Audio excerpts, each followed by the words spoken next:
Maana mimi ni mtu wa kwanza, nitamkaribisha mwenyekiti wa group letu na ataongea kumkaribisha yule ambaye ni mgeni rasmi kwenye jambo letu hili.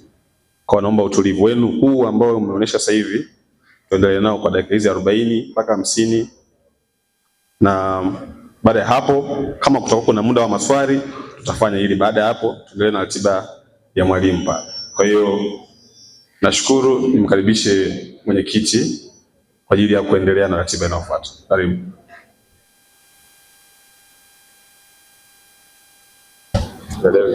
Okay, Piala. Mbele yenu ni mwenyekiti wa grupu namba 16. Pia kwenye project hii mimi ndo project manager wa project hii ambayo iko mbele yenu. Na nipo hapa kwa ajili ya kufanya utangulizi juu ya mada yetu. Mada yetu inahusiana na masuala ya uchaguzi na kuona ni namna gani kila raia wa Tanzania ana kila wajibu wa kushiriki katika uchaguzi ili kuweza kuchagua kiongozi atakayesimama kutimiza stahiki zake zote kama raia wa Tanzania. Pili, kampeni yetu inaenda kwa jina la kura yangu maisha yangu. Hivyo nikisema kura yangu maisha yangu, kura yangu maisha yangu. Okay, hiyo ndio jina la kampeni yetu hii. Tunalenga kwa ajili ya kuelimisha Watanzania wote tujue namna gani kura yako ilivyo na nguvu kwenye maisha yako.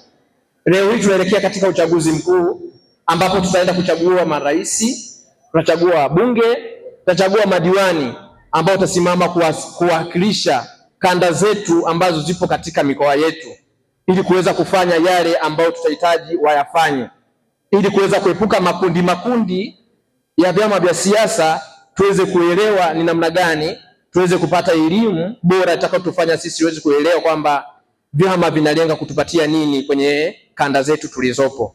Hivyo bila kupoteza muda, nipende kumkaribisha mgeni wetu rasmi au wazungumzaji wetu wakuu wa mada yetu waweze kutoa elimu kwetu sisi na tuweze kujua kwa upana zaidi ni namna gani mwananchi wa Tanzania akishiriki katika uchaguzi mkuu unakuwa ni tija kwake na kwa maendeleo ya Tanzania nzima kwa ujumla.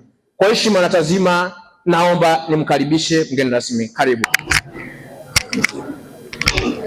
Piala.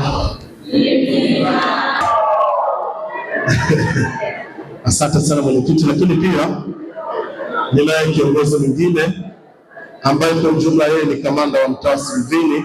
Pia naomba kwa haraka aje ajitambulishe. Basi naomba asimame wapungie mkono. Asante sana.